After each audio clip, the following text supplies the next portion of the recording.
The countdown is on. Everything you need to get the edge at the end of the market day. This is The Close.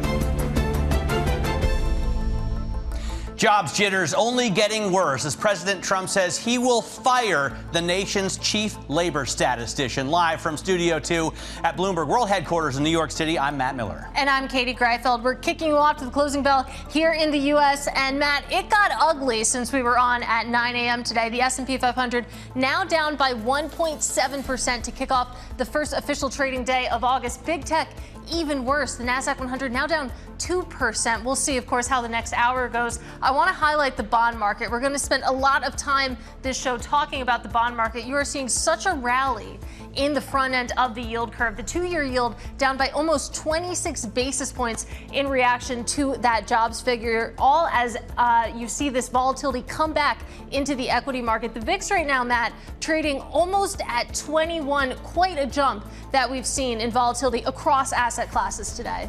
Yeah, the VIX coming from under 16. We are looking at tariff and job woes weighing on Wall Street with a non-farms payrolls miss and a sharp revision downward, pushing the S&P 500 to its biggest loss since May, and short-term yields, as Katie just pointing out, having their biggest plunge since at least August of last year. The big concern after the jobs report for July and the revisions for the previous month is that shows a weakening American labor market. Over the last 3 months, non-farm payrolls have only added 35,000 jobs a month. That's the worst run since the pandemic. And to put that into context, the U.S. economy added 328,000 jobs per month during the entire 4 years of the Biden administration. During the first half of this year, we added 120,000 jobs a month, including revisions. The disappointing jobs report made worse and all the more dramatic this afternoon when President Trump announced he will fire the chief labor statistician at the BLS. And on the day of President Trump's tariff deadline, the markets still aren't sure of the economic impact of all of these trade deals. Bloomberg Economics is reporting the average U.S. tariff rate is now poised to jump above 15% from less than 3%. But the U.S. Court of Appeals could strike the tariffs down as illegal following a hearing in Washington this week where a majority of the panel of judges expressed skepticism about the trade deal's legitimacy. So that is a lot coming at the market. There's a lot of uncertainty, a lot of question marks out there right now. But one thing that traders seem to coalesce around is the idea that this Fed is probably going to cut rates in September. We didn't get that rate cut this week. That was pretty much consensus. Then we got the jobs figures at 8:30 this morning, and boy, they were ugly when taken in context with the revisions.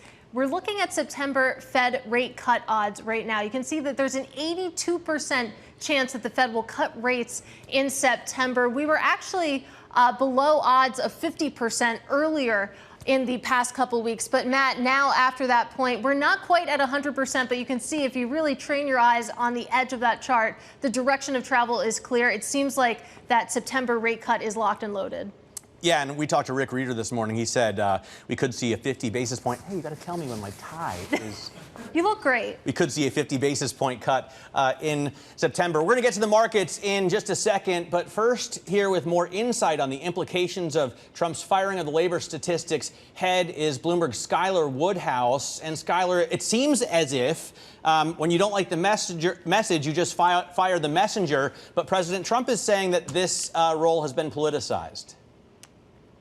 Yeah, well, I mean, the president today wanted today to be solely about tariffs. And obviously with the jobs numbers, it clearly has upset the president so much that he is now firing the top labor person in Washington. And so I think it's really telling, that this is something that really seemed to have gotten under the president's skin on the day where he wanted it to be about tariffs and, all of the deals that he and his administration has struck with other countries. So, this is just sort of the next, big sort of story in the Trump saga on what we see. And, he tends to do things, out of impulse. And this is clearly one of those things where he, got upset and is taking action.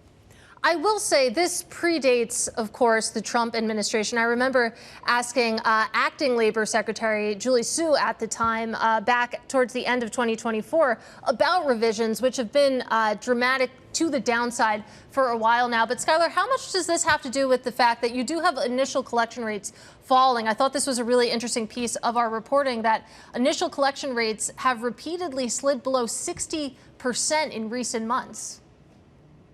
I think with the administration, they want to highlight, even though that what we saw from the data today, that the jobs numbers, were not doing well, and they want to continue to show that, things are moving in the right direction, despite there potentially being some uncertainty. I feel like we've heard that today from different administration officials talking about the uncertainty, but saying that with the big, beautiful bill and with the tariffs, that things will eventually start moving in the right direction.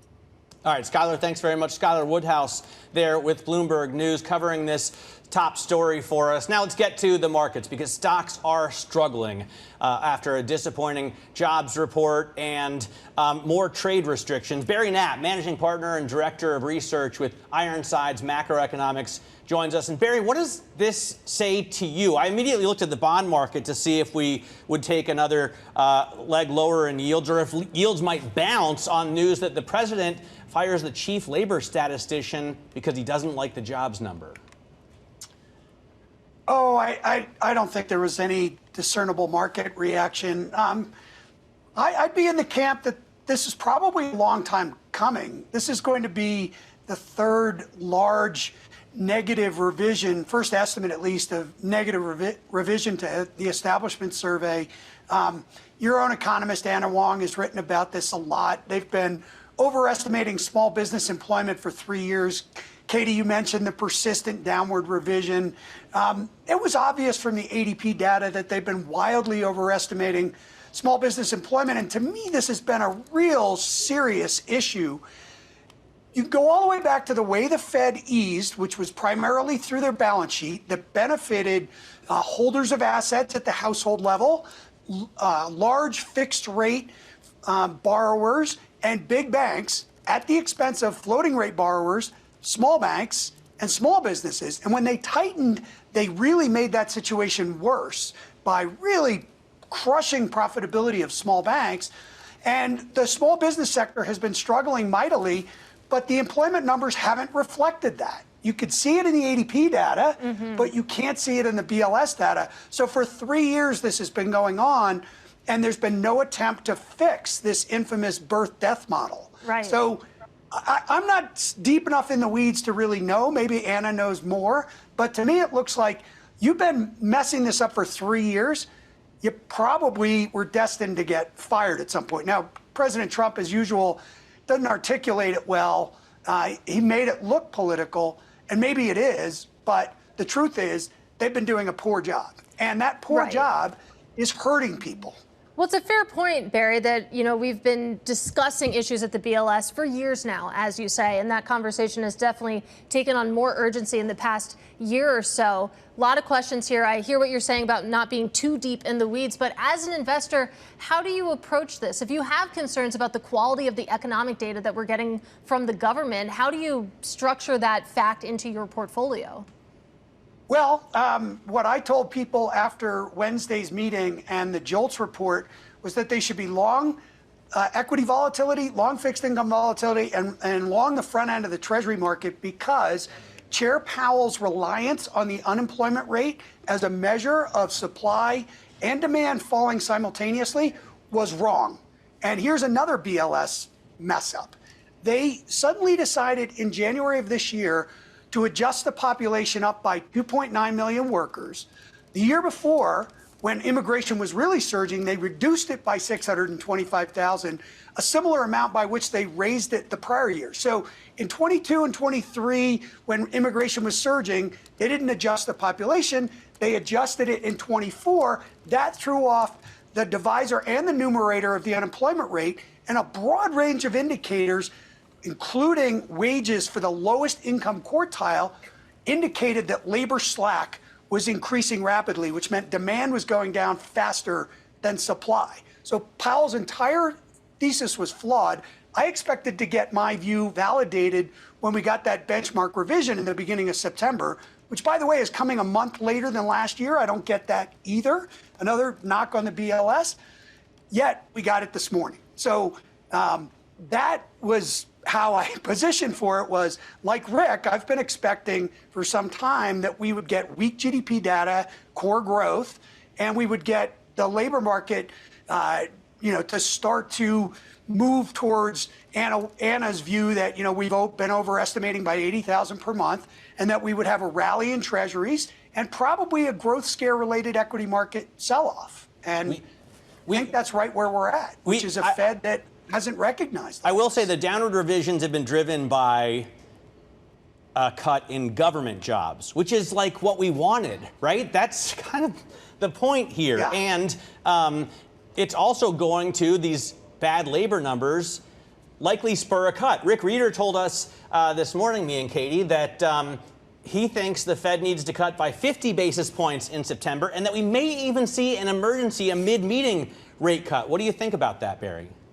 Well, as I said, and as you know, Rick is an old colleague of mine from Lehman, and I spent some time with him at BlackRock as well. But I've had the same forecast for some time, that the Fed was going to wind up, because they were going to fall behind this curve, because their inflation process is completely flawed, and we can get into that as well. Essentially, they underestimate the impact of government spending on inflation. That's what drove it in 21. That's what drove the great inflation in the 70s. And that's in reverse right now.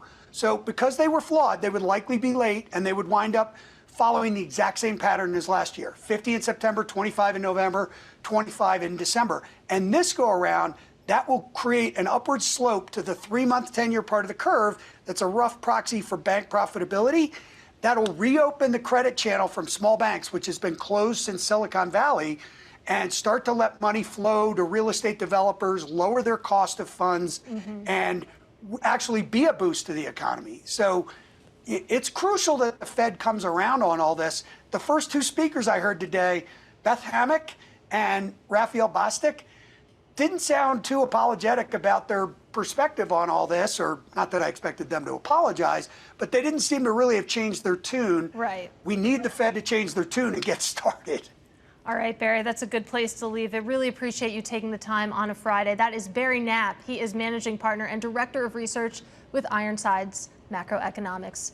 Meanwhile, let's turn now to the ETF industry, where issuer VanEck is celebrating its 70th anniversary. The firm controls the $27 billion VanEck Semiconductor ETF. It's one of the largest chip-focused ETFs on the market. But CEO Jan van Eck says that phase 2 of the AI revolution will move beyond just the semis. Jan, I'm pleased to say, joins us now. Great to see you in person. Good to see you. So let's talk about what phase 2 looks like, because when it comes to the AI trade, it's been about the picks and shovels. It's been about the chips and the semiconductor makers. What is phase 2? Where does that benefit broaden out to? Well, it's the build out of the data centers. So you see that rippling throughout. You see nuclear stuff, nuclear ETF is up over 45% this year. You see it rippling throughout the economy, right? Demand for all of those ingredients that are going to help. And then natural gas, there's a bid to that, and there's just going to be also an onshoring, right? So those are the two kind of subsidiary, if you call it, I call it AI 2.0 trends that are hitting the stock market this year, and there are a lot of winners. There's another major thing I think that's happening in this earnings season as well, and I credit Cotu, for putting together some great slides, which is there are going to be some great profitability benefits to these big scale players, right? Like a Microsoft that can increase revenue and cut headcount at the same time. And I said, listen, coming into Q3, we got to open up our minds to some of those big AI winners being a bigger part of the S&P. I mean, they're just the most amazing businesses because they have the benefits of scale, right? Not only are they getting cost controls because of software engineers, but also the large learning models benefit from scale. Any model that gets more traffic, and they already get all the traffic in the world, right? The Googles and the Metas, their models are going to be better. And they're going to own so many verticals. So it's just going to be interesting to see some of those explosive upside surprises that we've seen this week. And there are parallels to that story and the job story today, because I was thinking, like, can we still grow GDP while we add no jobs? And the answer is productivity, right? So AI is what's allowing them to do that, and hopefully that can help our entire economy. What about return on investment? Katie's been posing this question a lot. which is we're seeing, tens of billions, hundreds of billions of dollars in CapEx spending. What kind of return are we going to see at that? Not just at a Microsoft, right, or a Meta, but even beyond that. Well, I think there's two benefits to this sort of productivity. One is the users of AI, and I always say, like, when my Netflix feeds me up exactly the movies I want to watch, then I know AI is really clicked in. And when my healthcare is way better, then so I'm still waiting for that day.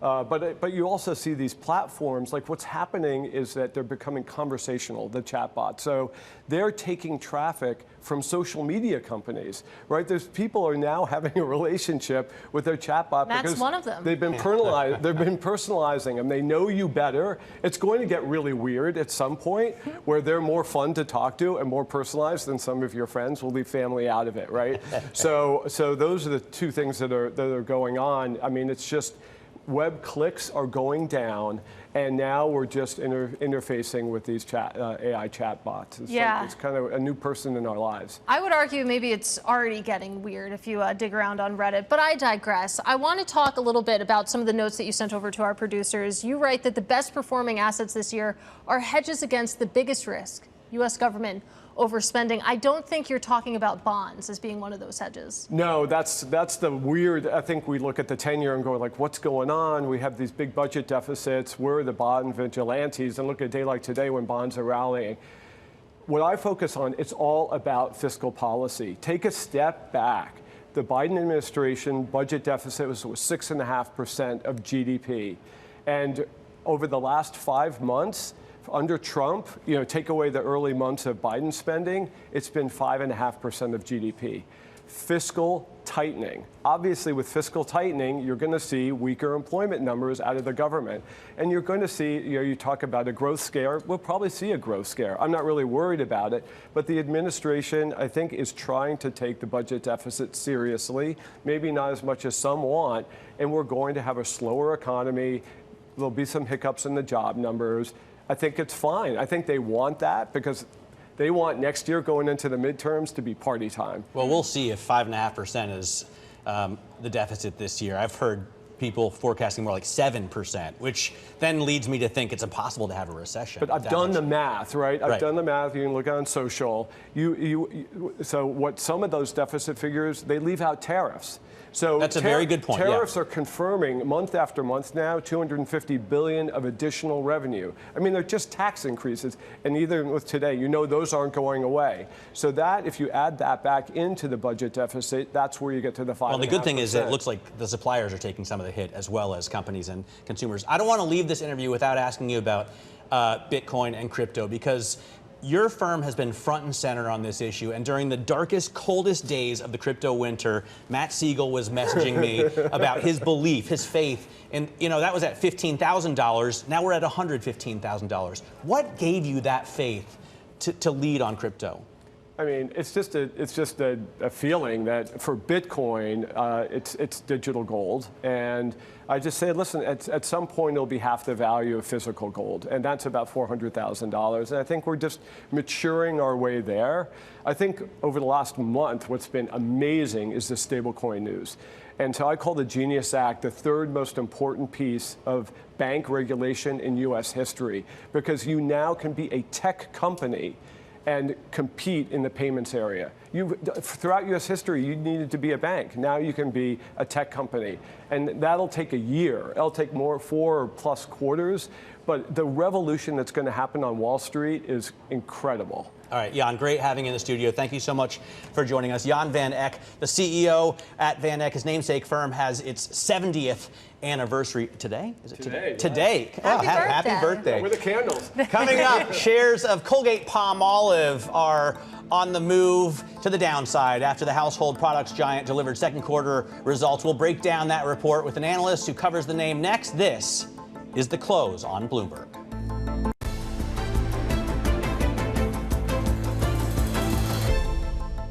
It is time now for a look at the top calls, some of our biggest movers on the back of analysts' recommendations. Starting with Citizens Financial. JP Morgan upgrading the financial institution to overweight from neutral and hiking its price target to $52 a share from $48.50. JPM is banking on the expectation that Citizens will outperform its competitors and will see improved profitability through 2026. Katie? Up next, Avis Budget. Goldman Sachs is hitting the brakes on the car rental company, lowering their rating to sell from neutral while lifting their price target to $105 from $87. The firm believes that the stock valuation is stretched at a time when the company is facing supply issues. Shares down 4%, Matt Miller. Finally, Mondelez. DBS Bank is raising the maker of Oreos and Ritz to buy from hold and setting a price target of $77. The upgrade reflects the analysts' confidence in the snack giant's market position and growth potential. The shares in this down market off 0.9%. Well, let's stay in the consumer space because we're also watching Colgate-Palmolive. Shares, you can see they're also a little bit down right now. That is the company behind household products like soft soap. It reported organic sales for the second quarter that beat estimates. Let's discuss now with Nik Modi. He is global co-head of consumer and retail research over at RBC Capital Markets. You have a sector perform rating on this company, and we heard from the CEO during the conference call, Nick, about that persistently cautious consumer in North America, talking about its categories taking a little step back in June. How confident are you that this executive team can navigate that shifting consumer? Yeah, look, this is a very good management team with a great portfolio, but every company I cover is having trouble. Even P&G, which I would characterize as probably the best-in-class company across my coverage, with one of the best management teams that I've, been interacting with in my 25 years on the sell side. So this is not an anomalous situation. Category growth is slowing. Consumers are anxious. We've been quite cautious on the consumer going back almost 2 years now, as we were seeing some early cracks form post-COVID, and has continued and has gotten worse. And quite frankly, we do think things will get worse before they get better, because we're expecting to see some more inflation in the back half of the year as these tariffs get moved through the supply chains. We heard from P&G. They're raising the prices. A lot of the consumer names that they sell, Charmin, for example, which you shouldn't squeeze but will now have to pay more for. Are we going to see that from these consumer goods companies, Nick? More price increases as we get into, inventory that's going to have to be tariffed? Yeah, absolutely. There's no question in my mind that that's going to have to happen. And unfortunately, it's happening at a time where the consumers are already strained, especially those lower and middle income consumers. So it's going to get quite choppy as we move through 2025. How would you expect pricing to evolve? I mean, for a lot of the companies that we're talking about, Colgate included, your coverage house includes a lot of staples, things that people need to buy. Would you expect the companies in your wheelhouse to pull that price lever and raise prices here? Yeah, I think so. I mean, look, at the end of the day, these are staples, as you say, so the elasticities are lower than other categories. But quite frankly, the elasticities are going to be higher than what we're normally accustomed to. And I think all these companies have to keep that in mind, and they're going to have to think about other ways to offset tariffs, whether it be productivity, whether it be price pack architecture, like, introducing a smaller pack size at a smaller price point, but giving you a better price per ounce, which is effectively a price increase.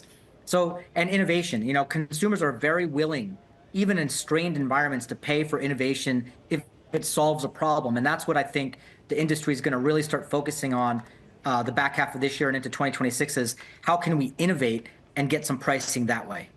I love price pack architecture.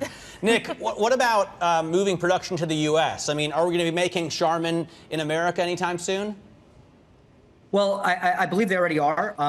So most of these products are very localized in terms of the production footprint. Yes, there are things like when you think about some of the home appliances and some of the electronics, those do come from overseas. Or think about a situation like coffee or cocoa. You cannot grow coffee or cocoa in the U.S. given the climate. It has to come from certain markets like Brazil and Vietnam or the Ivory Coast. And so I would expect, as we kind of roll forward through all this tariff noise, that exceptions will start getting carved out for situations like that. The question is timing, but there's no question in my mind that some of those commodities will get exclusions in some of these tariffs. All right, Nick, that's a good place to leave it. Really appreciate your time. Have a great weekend when you get there. That is Nik Modi. He is Global Co-Head of Consumer and Retail Research over at RBC. Tell me, Matt. It turns out he's right, and I was misinformed. Charmin is made primarily in Mehoopany, Pennsylvania. The more you know. Coming up, we'll speak with Alan Blinder. He is professor at Princeton University and former vice chairman of the Federal Reserve about Chair Powell's path forward. Not a conversation you want to miss. Coming up next, this is The Close.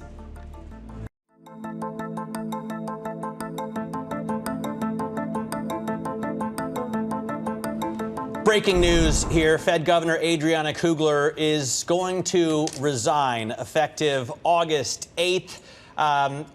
She is a voting member, obviously, on the Federal Reserve's Board of Governors and has consistently emphasized the importance of anchoring inflation expectations. I know as recently as July 17th, she told Reuters that she thinks it's right for the Fed to wait to cut and watch as tariffs pass through to prices. Right. She will no longer be voting as of August 8th, although it may be less important now as the Fed is expected to cut in September. Well, remember, she did not attend this week's FOMC meeting due to a personal matter. One less voter at this meeting. She has been a member of the Fed Board of Governors since September 13th, 2023. Let's try to get some more information right now because we have an expert sitting to our right. McKee, talk us through what we know so far. Well, this is a total surprise. Obviously, there was some issue that she had to deal with that made her miss the Fed meeting, which is an extremely unusual thing to do. But we don't have any information on why she is resigning at this point. But basically, effective immediately, she is going back to the McDonough School of Business at Georgetown University in the fall, apparently. So we know that about her going forward. Now, this brings up a huge issue for the administration and for the Fed because it's a seat that would have become open in January and it will now be open in August, which would put a premium on getting somebody nominated as quickly as possible. And the president's issue is, does he put somebody in who he anticipates being the next chair when Jay Powell steps down as chair in May? Or does he hope that Powell steps down in May as a governor? He can stay on until 2028 and appoint somebody else to the seat right now. The president's going to have to make a decision, it appears, fairly quickly. So that means we could see, I guess, one of the Kevins, Kevin Warsh or Kevin Hassett. We could, unlikely to see Scott Bessent, right? Because he's the Secretary of the Treasury. and Chris Waller is already there. Would it make sense to move him into her seat and move someone else into his? Well, at this point, there is the possibility that he could appoint somebody to Kugler's seat who either is going to be chair, or if he appoints Waller as the chair designate, that he could put somebody else in there. And the premium for the president is going to be on getting people who agree with him that interest rates need to come down.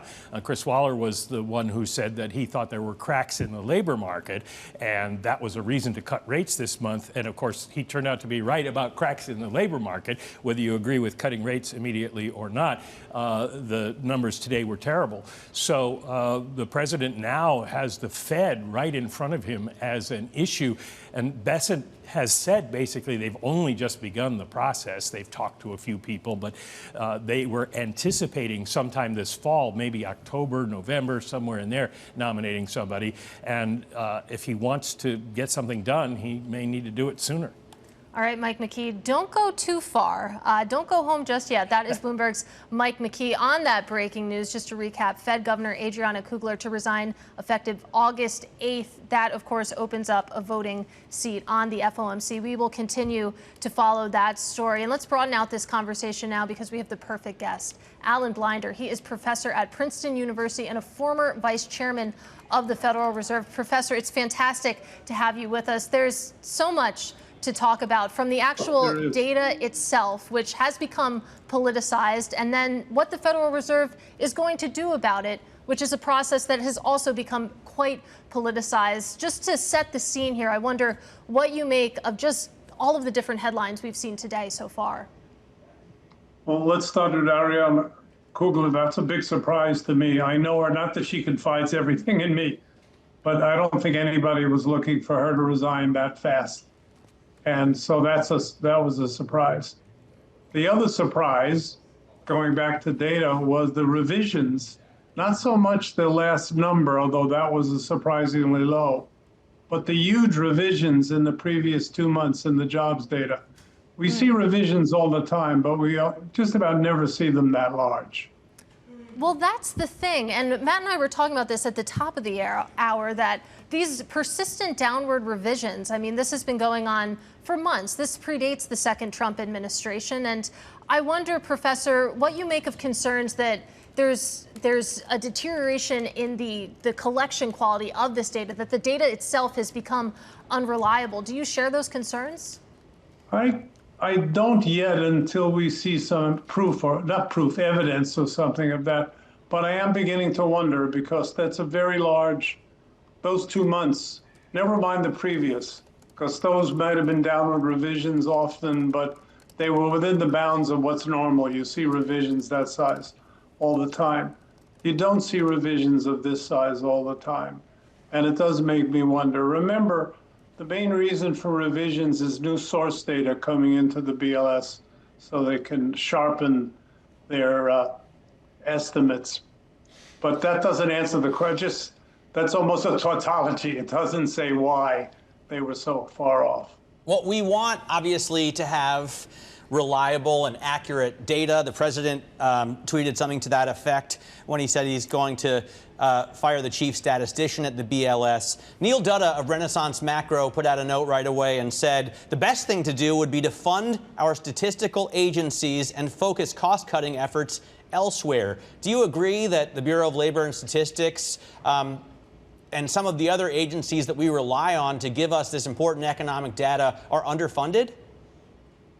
Yeah, I think they are underfunded. They have a list of things that they would like to do to improve their procedures, their data collection, and therefore the accuracy of the collection. Firing the head of the agency, I don't think it's going to do any good.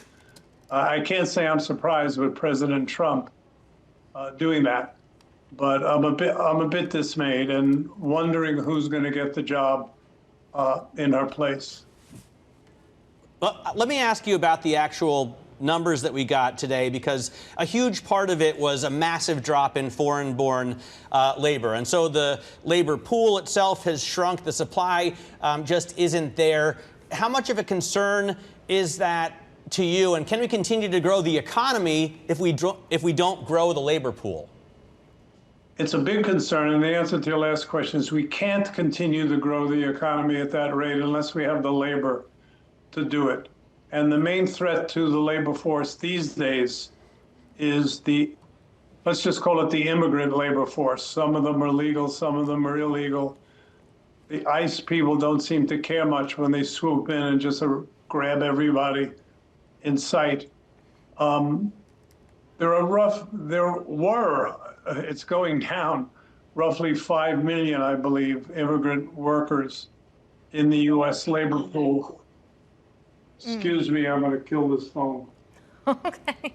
It sounds fine on our end, Professor, for what it's worth. Sorry, I apologize. That's all right. So there are about 5 million, and that's 5 million out of over 150 million. So it's not like it's the whole labor force. But at the margin, if you that was a growth sector of the U.S. labor force, and you turn it into a contraction sector of the U.S. labor force, that's going to have an effect on the total U.S. labor force. And it's why, by the way, you could have such terrible job numbers now for 3 months in a row without the unemployment rate going up very much. I mean, it went up, but really a trivial amount. Right. If the number of workers is going down and the number of jobs is going down, and they're moving more or less together, the unemployment rate stays roughly stable. Right. Well, let's talk about how the Fed threads this needle. I mean, we heard from Fed Chairman Jerome Powell this week, seemingly more concerned about where inflation is than the labor market. Of course, that was 2 days before we got this figure here. Now, especially with the revisions, you have a picture of a weakening labor market, and you have inflation still not where the Fed would like it to be. We saw that with PCE just this week. I mean, which side of the mandate deserves more attention right now? Well, I think it shifted a little with the report this morning. I don't know what goes on in Jay Powell's head on a day-to-day basis, but he left a slightly hawkish impression at the last FOMC statement and the press conference. Slightly, I don't want to exaggerate it. I think the market did exaggerate how hawkish it was, but slightly hawkish. He might wish he didn't sound that way now, having seen this report on the jobs market, which he wouldn't have known at the time. Professor, I want to ask about inflation because it doesn't seem likely that we go into recession with this kind of deficit spending. Jan van Eck was just on with us. He says he expects the deficit to be only 5.5%. Bloomberg economists have put it at around 7% this year. But we're spending enough to keep the economy growing. And that would suggest to me that if you shrink the labor pool, you have to pay people to do those jobs that foreign-born workers aren't doing more. So do we see upward pressure on wages? Do you see upward pressure on inflation? Only a little so far, but I think you're not wrong to be thinking of that as something that may be quite relevant down the road. It depends, importantly, on how much the tariffs and anything else, but I'm thinking especially about the tariffs, eat into demand. Americans they're already facing a little bit, and they're going to be facing more and more higher prices. To the extent that they say, I'm not buying that because it's too expensive, then demand goes down, and that pulls the economy down, and therefore pulls the demand for labor down. Now, that really hasn't happened yet to any but a trivial extent, but it's in our knowable future because we know, well, I shouldn't say that. President Trump's been known to change his mind and then change it and then change it again. But we certainly believe that substantially higher tariffs are right on our doorstep now. Professor Blinder, really appreciate the time that we could get with you. Alan Blinder is a professor at Princeton University, of course, a former vice chairman of the Federal Reserve. Let's turn back to today's market action now for our stock of the hour. It is Amazon, and you can see the shares down more than 8% after the tech, well, giant, but getting smaller, posted a profit outlook that underwhelmed investors. Joining us now to discuss is Poonam Goyal of Bloomberg Intelligence. And Poonam, as I understand it, the big problem here isn't that we're not buying as much stuff on Amazon, but that we're not using its cloud services enough. They had only 17% revenue growth at the cloud, whereas Microsoft had 39% revenue growth in its cloud Azure. What can Amazon do to change that? So I don't think Amazon can reach the levels of Microsoft or Google because it's the largest, right? So their growth rates aren't going to be as high as theirs. But I think what we saw here was after Google and Microsoft both surprised with a sizable margin, we didn't see that at Amazon. And I think that was the disappointment. Plus the guidance for operating margin was below consensus. So really they didn't beat as much as we would have expected. They did, fall within line. So they did report in-line numbers, but it wasn't good enough. And that's where the concern is today.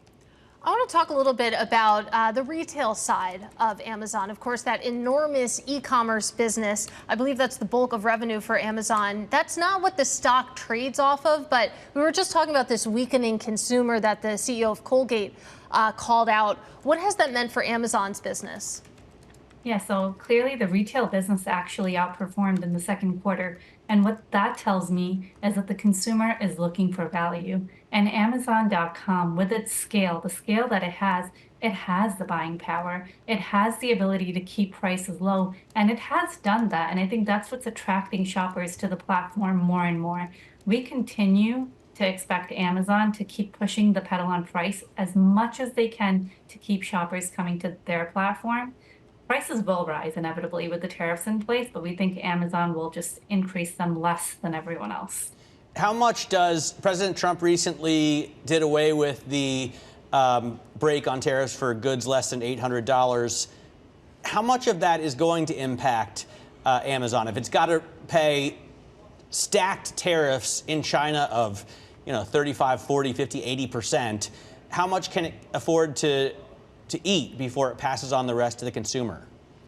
So there's two sides of the story. The removal of the de minimis exemption that you're talking about does benefit Amazon, because if you think about the competition that has emerged in the last few years from the likes of Temu and Shein, they no longer have that advantage. So now there could be some parity in prices between what's sold on Amazon and what's sold by them. So that's a plus point. On the negative side, Poonam, is that because you think there's a lot of stuff on Amazon that doesn't come from China?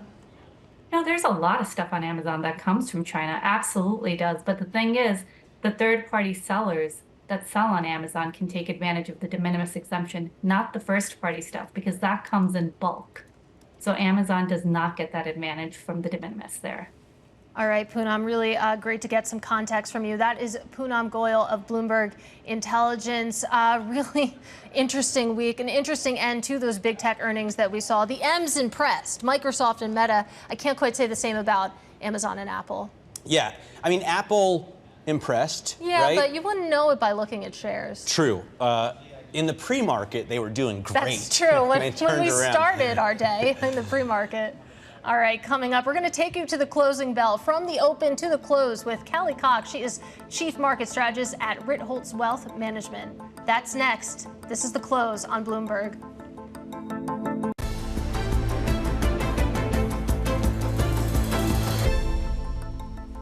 We are just 10 minutes away from the closing bell. I'm Matt Miller alongside Katie Greifeld, and we've seen really a tremendous day in markets. It has been an historic day when it comes, of course, to the different Fed headlines we've gotten, now headlines about the BLS, and potentially some action on the geopolitical sphere as well.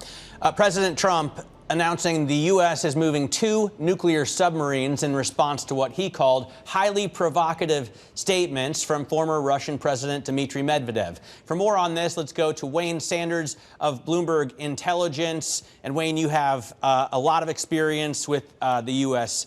Army, with the Office of the Undersecretary, and you cover aerospace and defense for us. This is why we ask. What do you make of this positioning of nuclear subs? How unusual is this?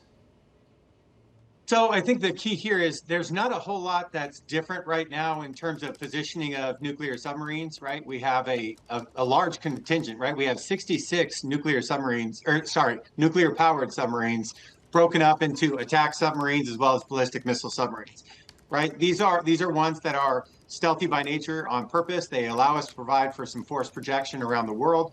And so the fact that those are out there is not that uncommon. I think the key right now is the fact that President Trump used this as an information campaign to be able to say, hey, I'm not like what's going on right now, and I'm letting you know that there happens to be something potentially off your coast.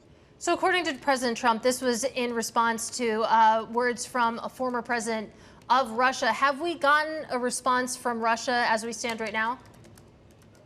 Not that I'm tracking. I know that everything that was going on with former President Medvedev, I know that those comments were something that President Trump was not obviously a fan of, which led to some of this. But we haven't seen anything yet that came back that shows a response either from Putin acknowledging anything that President Trump had said, or whether or not Medvedev has either. So. All right, Wayne, really appreciate your reporting on this. That is Wayne Sanders of Bloomberg Intelligence. Let's get back to these markets because we're just under 8 minutes away from that closing bell, and you can see shaping up to be a really ugly finish. The S&P 500 down 1.6%. That weakness coming from big tech, with the NASDAQ 100 down almost 2%, sending a bid into bonds, specifically the front end. You can see that 2-year Treasury yield down 27 basis points, just breathtaking, as the VIX cracks 20, on its way to 21. Let's break it all down with Callie Cox. She is Chief Market Strategist over at Ritholtz Wealth Management, joining us now. Callie, great to speak to you on such a busy day. What's interesting to me is that you think about what we learned at 8:30, that actually the labor market in the United States looks a lot weaker than maybe we thought over the past couple of months. You might think that given that we've seen the odds of a Fed rate cut in September really solidify, that maybe that would be some relief for the market. That narrative has not worked.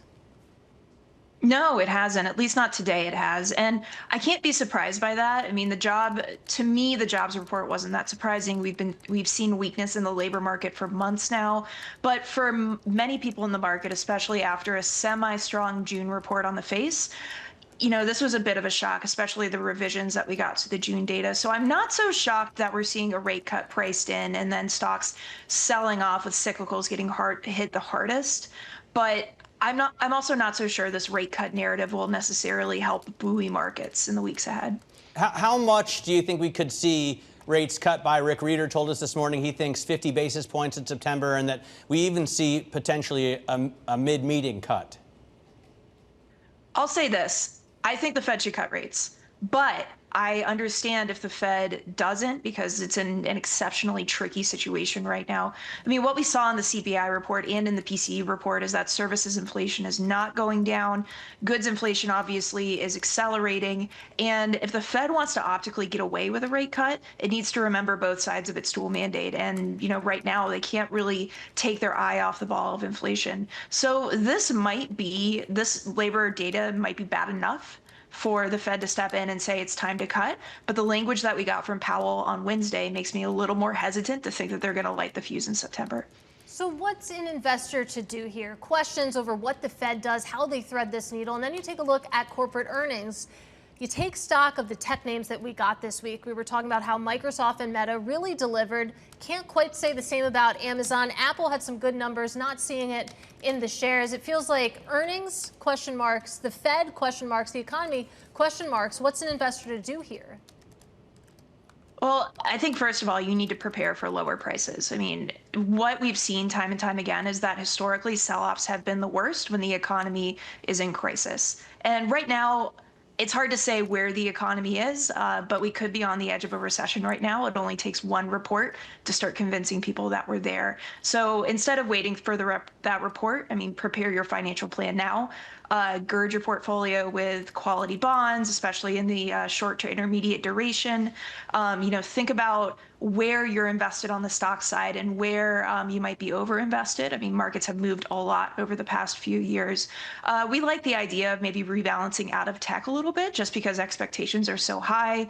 And remember that what you're going to do is up to your own goals and financial plan, and that recessions can really touch every angle of your life. So it's important to be prepared. Let's talk about bonds a little bit more. Interesting to hear you say that, look to the front end right now. That's certainly what people are doing today. But what would it take to bring people to the long end? It feels like the 10-year, the 30-year, that part of the curve has been so unloved so far this year. And looking forward, what actually gives it a bid? I think you have to distinguish, first of all, why each investor is holding bonds. Of course, bonds are thought of as the protection during stock market sell-offs, but people can also use them for yield. A lot of investors also use them for yield. A lot of investors use them for trading opportunities. I think right now, if you're using bonds for protection, you need to look at the belly of the curve, maybe the 5 to 7 year part of the curve if you want that protection to actually work for you. We haven't seen that happen on the longer end of the curve, and that's that breakdown we've seen between the 10-year yield and the stock market. But you know what? If you're one of those investors that values income, if you think that you're going to hold these bonds to maturity, I'd say keep an eye on credit quality. Think about where you're investing, but take advantage of these higher rates, especially if you're confident that you won't need to draw from that principal anytime soon. All right, Callie, thanks very much. Callie Cox there, Chief Market Strategist at Ritholtz Wealth Management. So we are seeing, as we approach the closing bell, real drops in equity markets, massive drops in Treasury yields on concern about a labor market that looks like it's slowed almost to a halt. That has been the bid all day, right? Sell equities, buy bonds. Looks like that's going to hold through the closing bell. And if Callie is right, that we're on the edge of a recession, Seems like that trade would make sense. Yeah, we'll see, because we are still spending a ton of money fiscally. We're moving closer to the closing bell. Full market coverage right here on Bloomberg. The Closing Bell, Bloomberg's comprehensive cross-platform coverage of the U.S. market close, starts right now. About 2 minutes away from the end of the trading day, Matt Miller and Katie Greifeld here in for Romaine Bostick and Scarlett Fu. And here to help us take you through the closing bell, a global simulcast. We're joined now by Carol Massar and Tim Stenovec, bringing together our Bloomberg Television, radio, and YouTube audiences worldwide to parse through the most crucial moments of the trading day. Carol? Doesn't anybody know it's ice cream day here at Bloomberg? We like Fridays to be mellow and quiet. And I know we had a jobs report, but usually it starts to mellow out after the report. And that has not been that case at all. And I feel like get ready for another week, because even though the trade deadline was today, we're going to still get, there's more terms to be worked out. There's delays, extensions. Uncertainty still exists for investors, and we certainly saw that play out today. Yeah, trade's certainly part of the story. A big part of the story today, too, are the president's continued attacks on the Federal Reserve, now extending those attacks to the Bureau of Labor Statistics after getting data that he didn't necessarily like, calling those numbers rigged earlier. We've been talking about that throughout the program. I should note we spent a lot of time talking about what's going on with treasuries today and what's also happening with stocks. Don't forget about the crypto market. A sea of red there. Bitcoin down another 2%. Yeah.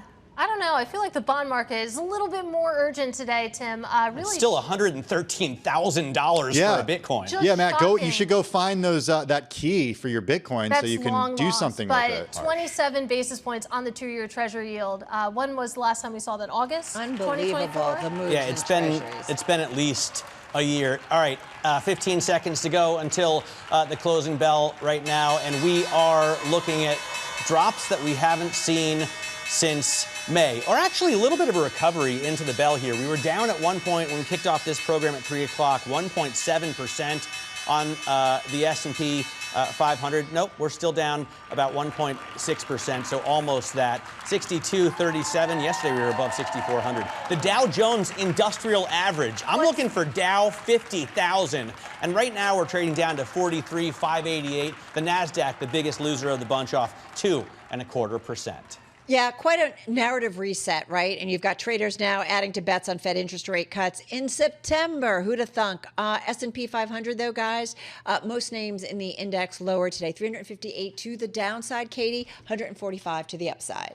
Yeah, let's take a look at the sector breakdown here. A lot of red to talk about. You have big tech is the biggest decliner on a points basis when you take a look at sectors. Consumer discretionary also taking a big hit as well. If you are looking for a bright spot, there's a little bit of green there in healthcare. A lot of that coming from Eli Lilly. There's a plan that U.S. health officials are considering to expand Medicare weight loss coverage to GLP-1s. So you can thank Eli Lilly for that little bit of green on the circle, Carol. That's mostly a tomato that is largely ripe. I'm just going to say that.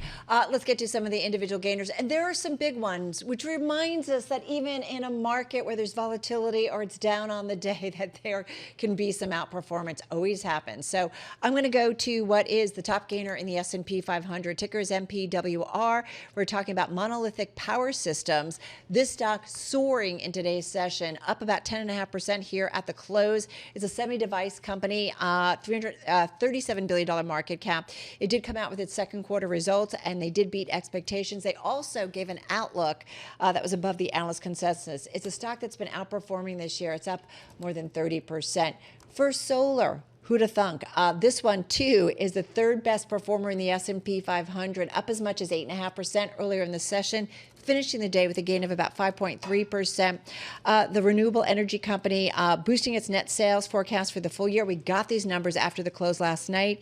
TD Cowen raising its price target to $220 from $200. Stock closing just below $184 a share. The CEO coming out and on the earnings call said First Solar is in a greater position of strength after the passage of President Trump's tax and spending law than it was following Joe Biden's landmark 2022 climate law.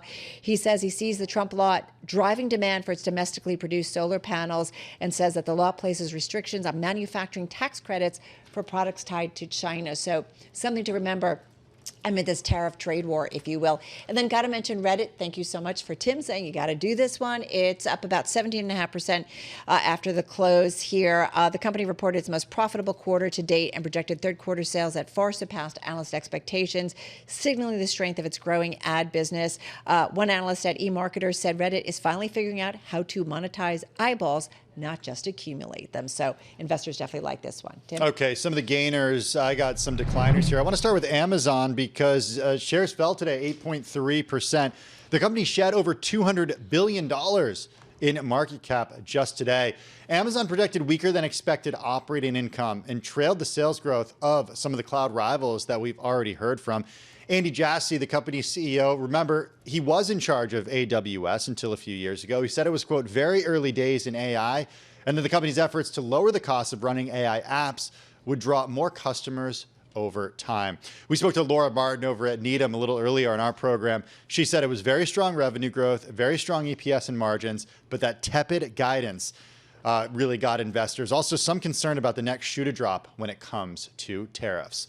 Moving on to Apple, shares fell 2.5%, but earlier in the session, up as much as 2.9%.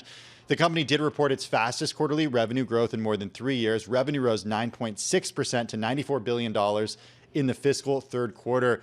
The number of iPhones and the amount of money brought in from iPhones just blew past expectations, more than $4 billion to the upside there. Still, shares fell 2.5% today. And finally, Coinbase shares down close to 17%, 16.7% to the downside. The company did report lower than estimated second quarter revenue amid a drop in digital asset market volatility.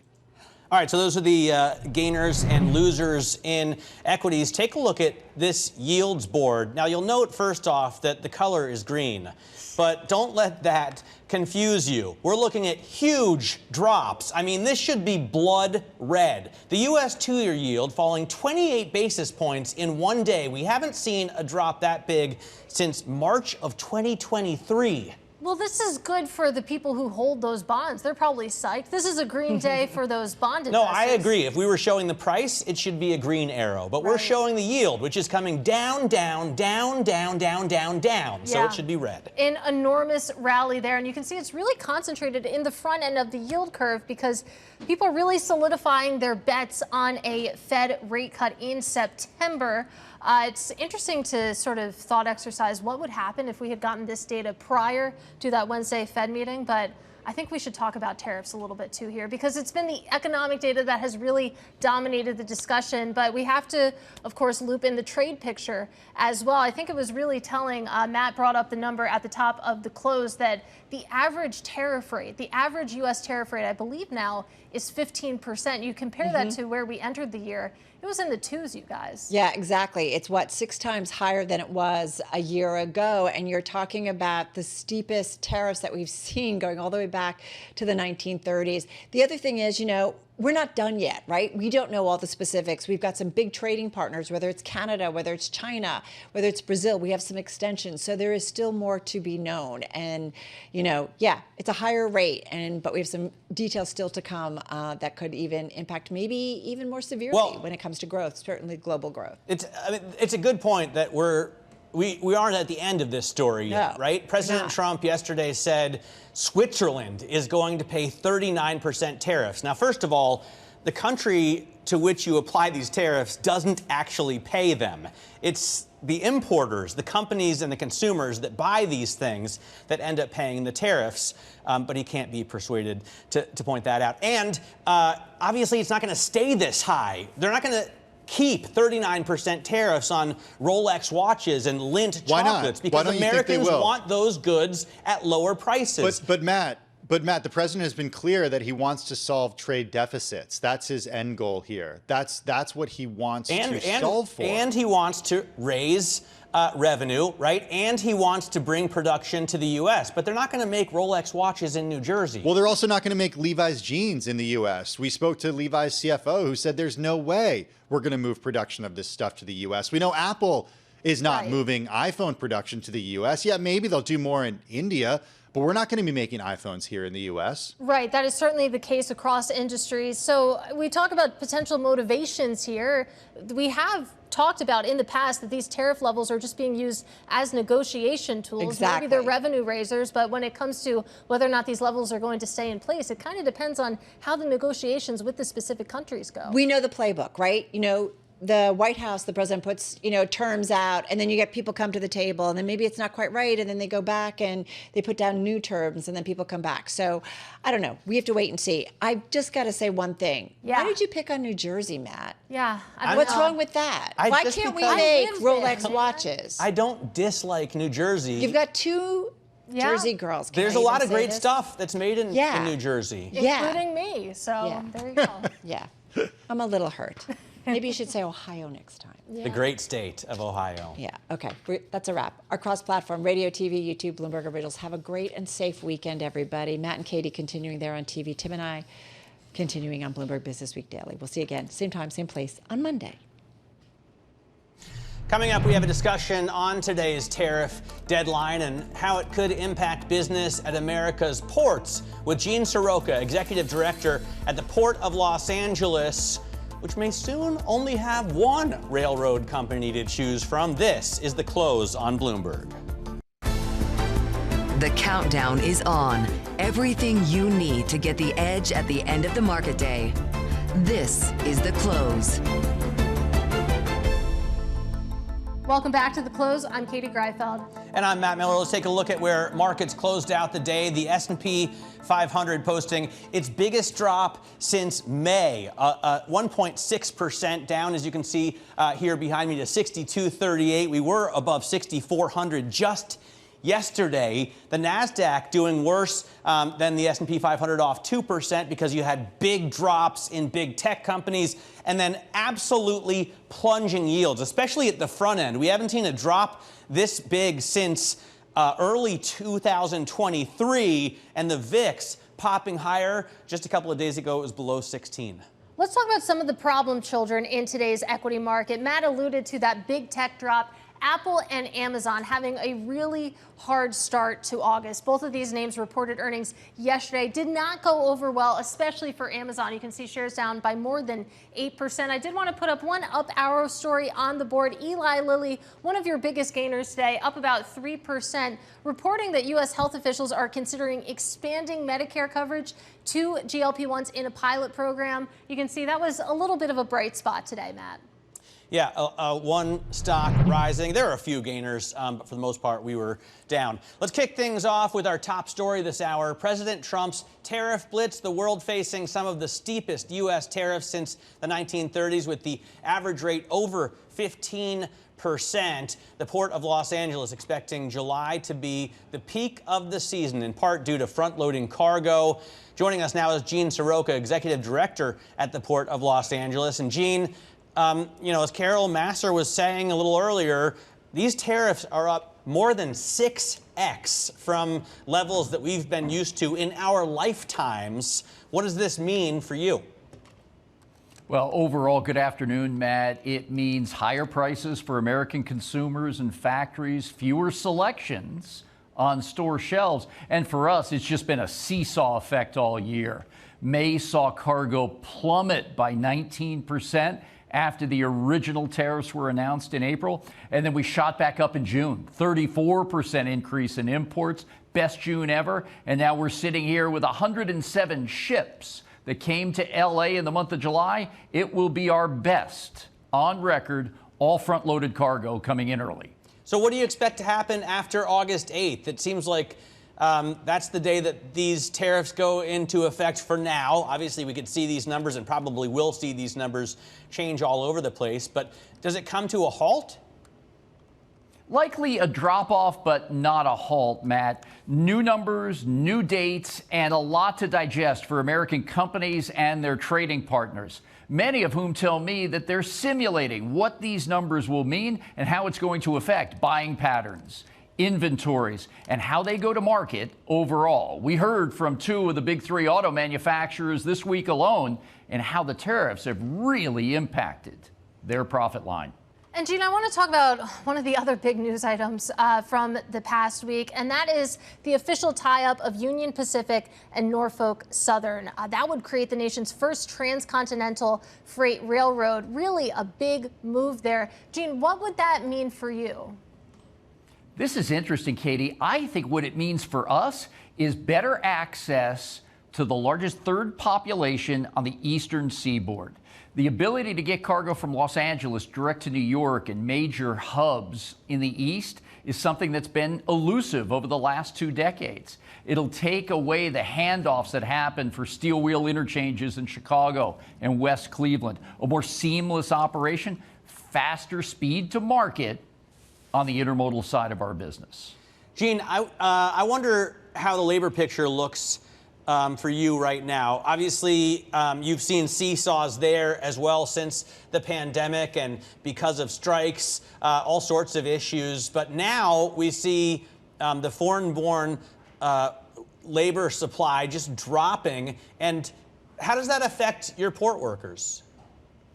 I don't think that's been completely written. The dock workers of the International Longshore and Warehouse Union, 15,000 members, including about 9,000 who are fully registered, are solid.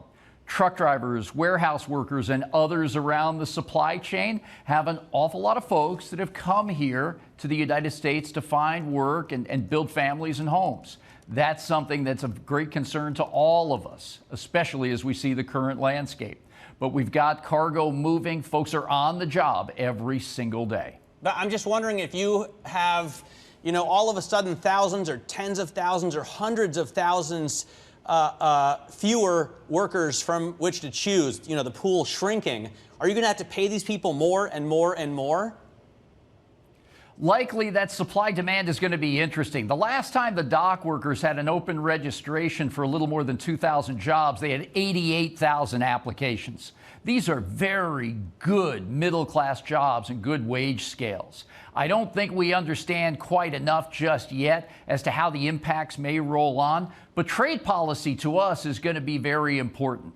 So we have a line of sight, some permanency to all this dialogue. We know exactly how to invest and how to speed projects to market. We're an infrastructure agency. That work is going to continue on the ground because of our solid 10 years of financial policy, and we're going to continue to watch and work very closely with that workforce.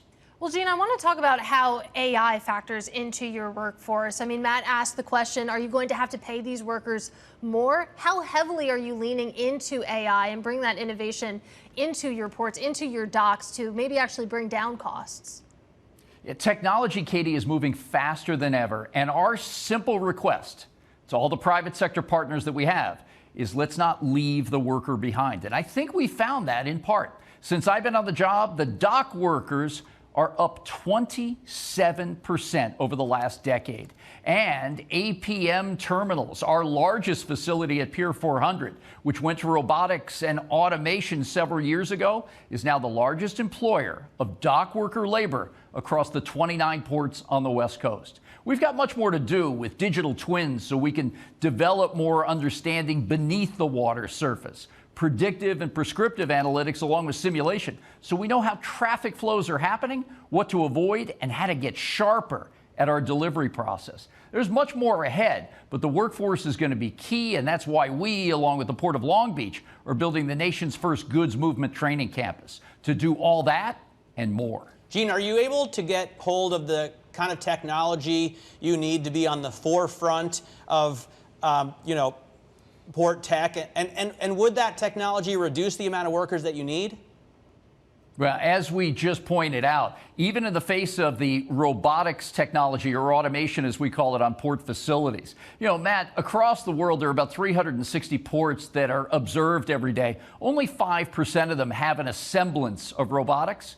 At the ports of LA and Long Beach, 25% of our terminals have automation, yet we've shown the ability to grow the workforce. It's all about densifying the cargo so we could bring more in on that same 7,500 acres of land. And if we could do that better, increase our productivity per acre, there's more jobs that are created on the docks, truckers will be hauling more cargo, and we'll be able to bring in the biggest and cleanest ships in the industry. All right, Gene, great to get some time with you. Have a wonderful weekend when you get there. That is Gene Seroka. He is Executive Director at the Port of Los Angeles. Now coming up, an enormous week of tech earnings behind us, but more still on deck. We'll discuss with Dan Niles of Niles Investment Management next. This is The Close on Bloomberg.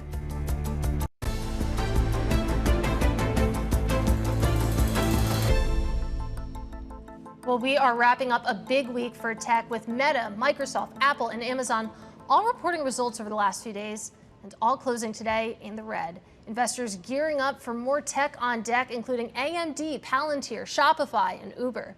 Joining us now is Dan Niles. He is founder and portfolio manager over at Niles Investment Management. Dan, great to have you with us. Let's start with what is already passed, the M's and the A's. It seems like the common thread here is that all of these companies are spending hundreds of billions of dollars on AI.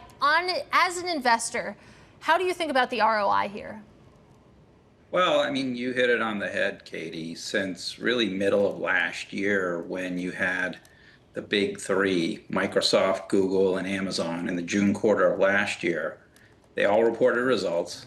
They were all bullish on AI CapEx spend, and their revenue actually went down for the September quarter relative to where they were before reporting those results. And so that ROI question is really important. And if you look at the most recent results, it shows a really big difference between those three, in that Amazon actually saw no improvement in Amazon Web Services, which is what hammered the stock, where it stayed at 17% growth, and they're the largest. But if you look at what Microsoft did, their revenue growth accelerated from the March quarter to December quarter the most. It was up 6%. And then you had Google Cloud, where their revenues actually accelerated by 4%. So it's a very big difference between those guys. And then you look at Meta, and Meta really has been the best at using AI to drive their own business. Because remember, they don't sell a public cloud hosting business. So they're really using AI to figure out, hey, this is what videos Katie likes to watch, and these are the ads that Matt's more likely to click on. And so they're using that to drive their business, and you saw that really come out in their results. And what was surprising to me, and Meta was the most surprising to me of all, is they didn't actually raise the top end of their CapEx guidance or their expense guidance, even though they took up the low end. And so the street was really happy to see that, given some of what we've heard about, them buying AI researchers for the price of, a soccer star. So that was good to hear. Dan, I can't help but think back to 1999 and, the amount of money that was spent laying fiber in preparation for the internet. That paid off, I guess, eventually, but not before most of the big names went bust. When I see that Facebook is paying $20 billion for a superintelligence group and going to invest another $100 billion in CapEx next year after $70 billion this year, I start to wonder if the return is really going to come soon enough. Well, back to what Katie said, right? Again, it depends on the company. Meta, all of last year, was raising their CapEx, but their revenues and EPS forecasts were going up. There's a reason, if you look at NVIDIA stock, and I was saying, I thought there would be an AI digestion phase, and there was. NVIDIA stock was flat to down from the middle of last year through the end of the year. So you were going through this issue where you had all these models getting trained, but when you're training on all the data of the internet, there's no more to train on. So that's going to slow down, which it kind of did. The difference is you've gotten to this year, and inference is really starting to take off, which means that, I'm using Gemini all the time, probably 10 to 20 times a day. I wasn't doing that a year ago because the results really weren't that good. And so as people start to ask questions and get good answers from it, that inference piece is going to keep ramping up. And don't forget, Apple's nowhere on AI. So once we get that capability on a smartphone, your inference use is going to go up even more. But I think to your point, Matt, you're going to have to differentiate. And you're seeing that in the Magnificent Seven, right? Four of them are flat to down for the year, and there's only 3 that are actually up. Well, Dan, we have about a minute left with you, but I have to pick up on what you said on Apple. Apple is nowhere on AI. You can see that reflected in the stock price. That is the consensus out there. Do you think that that's ground that they can make up? Well, they could change it overnight if they wanted to. They would just have to decide, hey, look, we're not going to have this not invented here mentality. Don't forget, the biggest they've ever spent on an acquisition was $3 billion on a headphone manufacturer. So they're not exactly great at acquiring companies.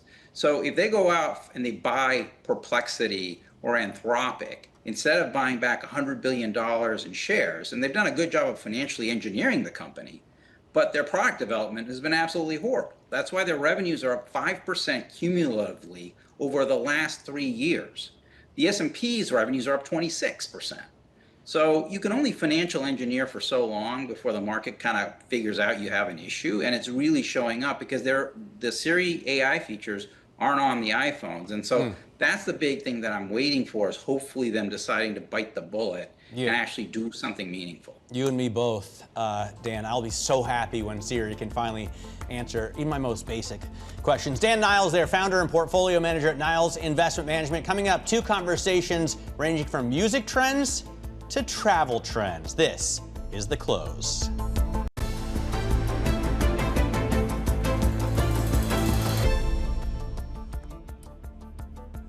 All right, it's time now for the top 3, where we name drop the people driving some of the day's most talked about stories. This is one we've talked about quite a lot. The commissioner of the Bureau of Labor Statistics under pressure, to put it mildly, as President Trump says he directed officials to fire the, quote, Biden political appointee immediately. Of course, that follows the really shocking revisions we saw at 8:30 a.m. today when it comes to the non-farm payrolls print. Erica McIntarfer. There you go. Gave the president data that he did not like. But no. I think it's weird because this data is helping to drive yields drastically down. And that's what the Trump administration wanted. They're that much closer to a rate cut. I mean, Erica McIntarfer is basically forcing the Fed's hand. But it's the headline number that everyone's concerned about, including the president. All right. Well, we're only adding 35,000 jobs a month over the past 3. I'm watching Warren Buffett. All eyes on the 94-year-old Berkshire Hathaway CEO, with the firm set to report earnings tomorrow. This as deal-making speculation heats up around 2 of the billionaire's biggest bets, BNSF, which is a railroad, and Kraft Heinz. They have, what, $340 billion Oh, they in are cash? swimming in cash, and I'm not even exaggerating. I think you could put it all in a pool and just swim around in it. But railroads, so hot right now, it'll be interesting anything he has to say about the speculation there.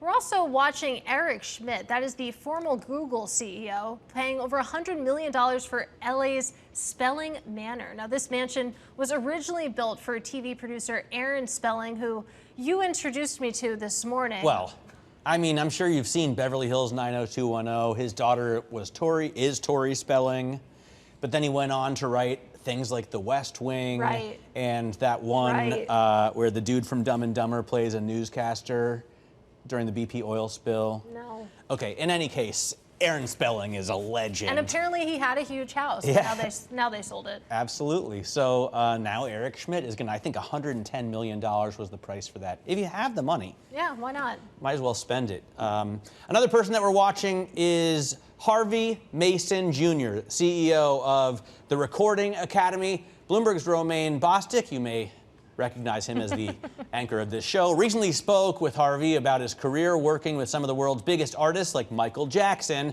executive producing his Netflix series Hitmakers, and the impact AI is having on music. Take a listen.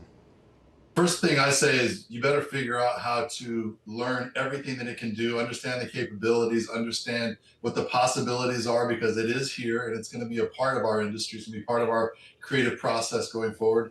And then we have to figure out how to compete, how to make great art, great music, great things that people want to hear and people can resonate with. What we can create as humans is going to be very different from what AI can create. So there's that difference, but it's also making sure we're advocating. We're setting up legislation or guardrails around AI to protect human creativity. So, I mean, with regards to the guardrails, I mean, there has been some degree of progress in Washington in trying to sort of create some contours for that. But the industry can also set their own standards as well. And I'm wondering, how far along are you in those types of discussions about having some sort of industry standard in absence of a more formal federal regulatory standard?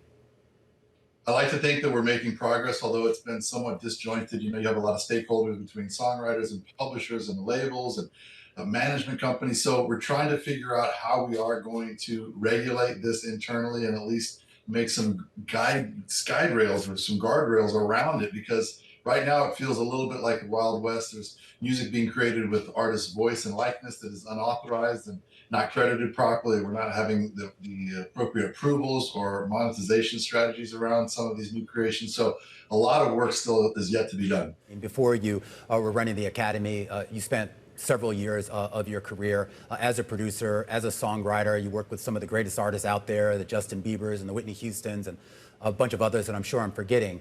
What was the creative process like back then, sort of in absence of some of the technology that we have today? And what would that look like now for whatever the next generation of Whitney Houstons and Justin Biebers that are in the studio today?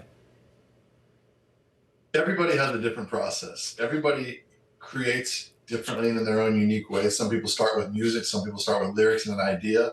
What we've always done is we've used tools, we've used new technologies, advancements in how music is being made, and we've always figured out how to use them and make great art, great music. So this is not unlike maybe the invention of digital recording or Pro Tools, or maybe like Auto-Tune, how we enhanced vocals. This, however, could be more disruptive in the sense that it reduces the amount of human interaction. So when we would normally sit at a piano and play chords or a bass line, we just say, computer, AI, generate me piano chords, generate me a bass line. So that takes a lot of the traditional musicianship out of the creative process. I'm not saying that's going to be good or bad, but it is going to be very different. It's going to be very disruptive as to how we've made music in the past. Do you think, is there a difference? I mean, when you listen to a song that's been completely AI generated, does it have a different feel to it? I know creatives will talk about this idea of that, there's sort of a soul that human beings have that we sort of impart on our art that in theory, we don't think computers and electronics can do. I totally believe that. I think what humans put into our music, it comes from here. It comes from a deep place that I don't even understand, but the human experience develops that and creates that and manifests in our music. However, is there going to be a premium placed on that? And is that going to be something that consumers are looking for and something that will resonate with listeners? I can't be sure. I hope that it will. And if it is something that's important, then we'll always be important as creators. It's funny. I was watching that new Netflix show, The Hitmakers, that you're a producer on. And it was kind of eye-opening just to kind of see the songwriting process. And I know there's a lot cut out in the middle in order for brevity. But it gets to this idea of whether that collaborative nature that we used to see in the music industry, whether that's even necessary. I mean, we've already seen it with the advent of digital tools on computers and people being able to basically just sit in their bedrooms or in their homes and make music and sync vocals and effectively put out an album without ever really effectively stepping into that normal studio environment that a lot of us grew up on. You're absolutely right, but I think there's something special about people coming together, talking about their lives, figuring out how to express their emotions, tell their stories.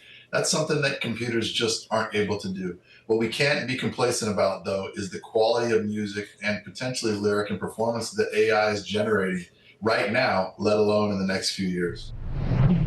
And that was Harvey Mason Jr., the CEO of the Recording Academy, speaking with our own Romaine Bostick. Matt Miller, I believe you have a Tom Keene surveillance correction. I have a correction to issue. So I'm sure this happens a lot to the dismay of Aaron Sorkin or Aaron Spelling. I confused the two.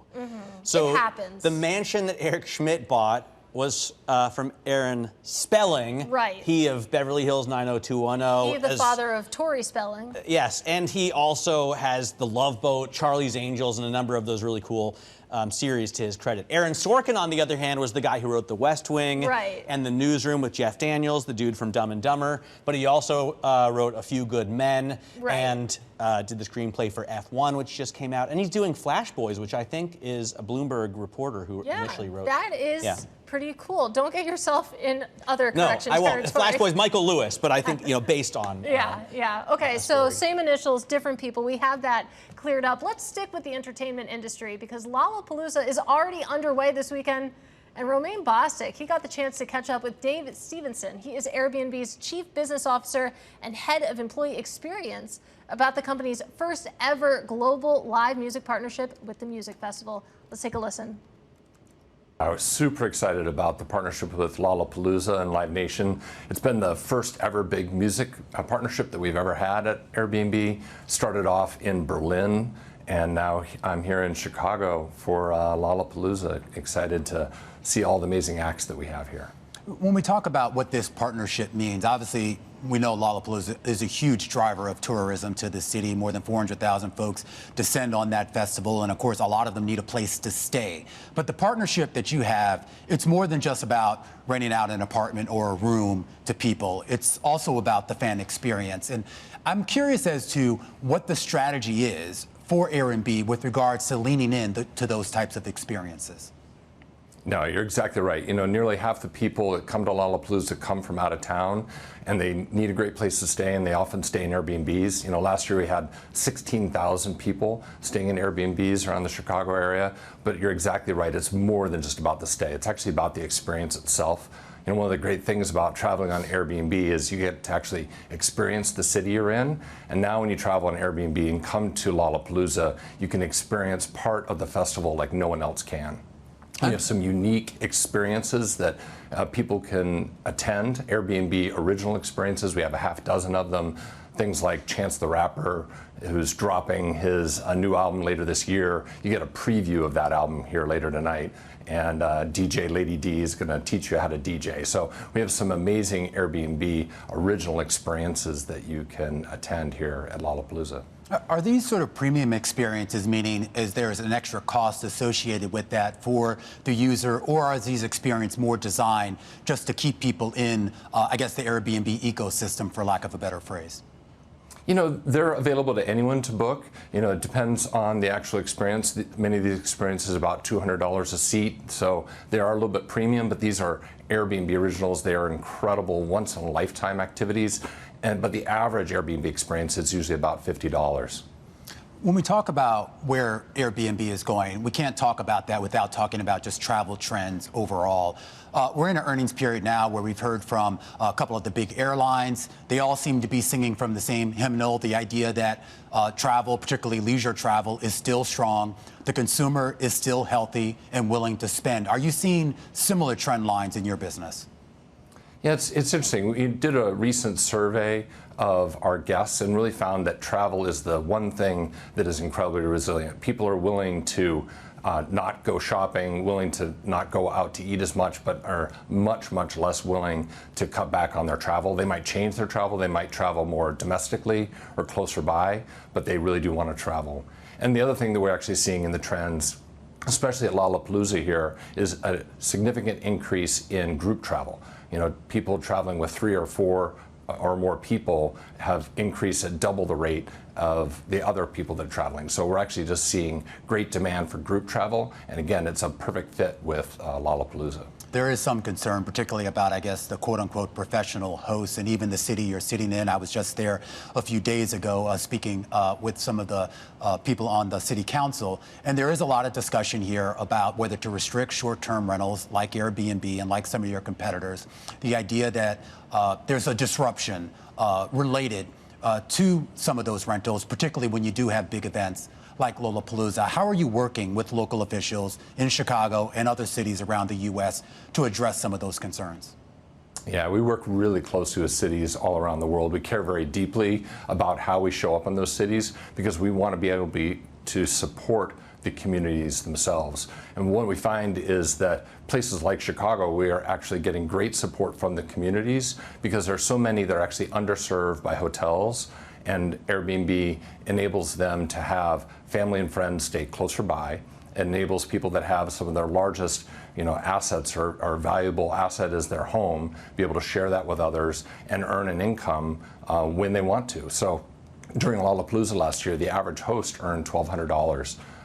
And the ability for people to have the economic benefit from Airbnb enables the communities to talk positively about it. Now, what we found was local leaders, civil rights groups, the other individuals in these communities talked about the benefit of Airbnb, and that's one of the reasons why the regulation has actually been slowed down and I think made more positive. I think the City Council hears their community, that they benefit from this, and I'm really happy with how we're addressing the issue.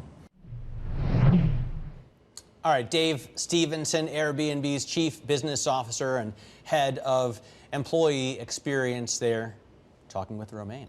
It's so cool that even when Romaine is off, he's here. Omnipresent on this show. Also omnipresent on this show and all of our programming is President Trump speaking now to reporters at the White House. Let me bring you some of those headlines, starting, of course, with the BLS, with the revisions. We heard from the president calling today's jobs numbers rigged to make me look bad. He said Jerome Powell is no better than rigged job numbers on the BLS. Of course, we know that he has said that he's going to fire the BLS chief economist there. He said that he has 3 people in mind. And then on Adriana Kugler, he is saying that she submitted her resignation to President Trump and that he understands that she disagreed with Jerome Powell. So really wide-ranging comments here, but on definitely the news of the day. Yeah, absolutely. Calling the BLS revisions a total scam. So it'll be interesting to see. He says he has 3 people in mind to put in that place if the Trump appointee is able to make those, to get those statistics out without revising them down. They have been looking at down revisions for many, many months in a row. All right, we're going to continue to cover this story for you after the markets dropped 1.6% on the S&P and yields fell 28 basis points. This is Bloomberg.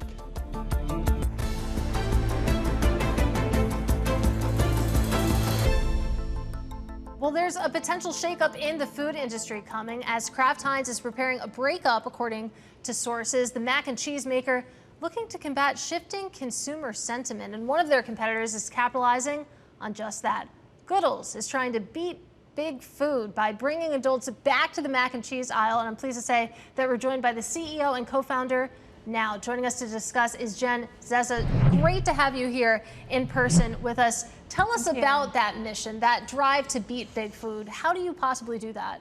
You know, I mean, Goodles is a fun project. It is a healthy reimagining of a really big category. And, you know, we put extra protein, we put in extra fiber, prebiotics, it's got low glycemic index, it's got tons of nutrients from plants. But honestly, the reason why we're doing so well is because you can't taste any of that. It just tastes delicious. And, you know, delicious mac and cheese with all kinds of crazy flavors as well. Yeah. And amazing, amazing pasta. So. Well, let's talk about the health aspect, because I like to play the game of what would I eat if, you know, nutrition didn't matter, if calories and cholesterol didn't matter. Mac and cheese is pretty high on that list. So when you say this is a healthier alternative, what exactly does that mean? Yeah, so I mean, I think that's one of the big things. I mean, everyone loves mac and cheese and pasta, but I think, you know, to your point, the feeling is that maybe it's something you don't eat very often, or you try to not eat very much, or it's a little guilty pleasure, or you haven't had it since college and you try not to eat it very much, or you grab a few bites right before you make it for the kids, and you know, that kind of thing. So that was one of the big insights that we had. You know, our 2 really big competitors, they're going after you know, parents with little kids, but we're like, wait, what about the adults? Like, we all love mac and cheese, and if the nutritionals looked really different and it delivered on the protein and it delivered some health benefits, clean ingredients, all of those sorts of things, and tasted delicious, our bet was that we could kind of tempt you back to the mac category. And if we did that, then we're not in a head-to-head battle with our amazing competitors. We're actually growing the category in a really big way, and that's what's happened. I mean, I know I spend a lot of time with Katie Greifeld, and she is obsessed with a high protein figure. I'm trying to get ripped in some of her meals. You were not the only one. I'm always looking for, or more, I guess recently looking for more and more fiber. I'm eating a lot of fruits and vegetables, but this has both of those. I'm also trying to avoid glyphosate. I think a lot of people in this country are trying to get away from that kind of stuff. Yep. What kind of growth do you expect with, you know, with that kind of product? Yeah, so, I will be honest that we formulated this product in 2020, and things like GLP-1s and all of these, no, that was not in part of the vernacular at all. But we really knew that protein is it's kind of table stakes. We knew that everyone of every age is going to want more protein, fiber, all of these sorts all right, of things. Because if you're on Ozempic or Zepbound, you need to watch and make sure you get enough protein. Yeah, that's true. And you're worried about making sure that you feel full and you're getting enough nutrients. So anyway, these are all things that we just kind of said, those are table stakes. And I think one of the things that's, I guess you're seeing some pictures of our boxes. In the early days when we launched this product, there was about 100 VCs and investors who told us no. They just said, this is a terrible idea. And one of the reasons they thought this was a terrible idea is because these boxes don't look healthy. They're like, how come it's not like brown or green? Maybe you can have some broccoli on it, doing push-ups or something. And we were like, you know what, guys? You don't get it. It's not the health nuts who want to eat protein. It's everyone. And this is a mass proposition. And one of our buyers says that, Goodles in their aisle makes it look like a disco party in the aisle. And we're like, yes, that's what you want. That's what you want. Yeah. So we just knew it was a mass But interest. you did end up getting a big amount of funding. We did. And now your sales are what? 10, 15, $20 million annually? Where are you going? Well, the only part that I'm going to share is that I think the current tracker is that we are selling a box every half a second. Oh, wow.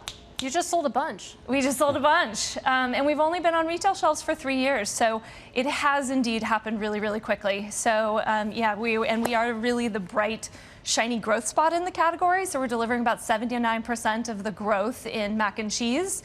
And we're just adding, it's picking up. We're adding something like 2.4 million households of new people have started trying Goodles in the last 12 months, which equates to about 7.8 million people just added in the last month. So it's starting to pick up and go really, really quickly. All right. Well, Jen, thanks so much for coming to Bloomberg. Really appreciate you joining us. Jen Zeszut there, the CEO and co-founder of Goodles. Still ahead, what investors need to watch over the weekend? No.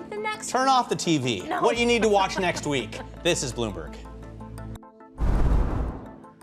All right, breaking news here from Tim Cook, the CEO of Apple, telling employees at an all-hands meeting, that's what the kids call it today, an all-hands meeting that the AI revolution is as big or bigger than the internet, smartphones, cloud computing, apps, and that Apple has really exciting products in the pipeline. Amazing pipeline. Apparently, Apple CEO Tim Cook says that AI is ours to grab and that in-house chips will be key to its AI strategy. We know that Apple has really been and also ran in the AI race. So Tim Cook intimately aware of that problem and trying to rally the staff around the mission. Yeah, he's got to tell this to the market, right? Because the stock is down 19% year to date. All right, that does it for us. Balance of Power is up next. Have a great weekend. This is Bloomberg.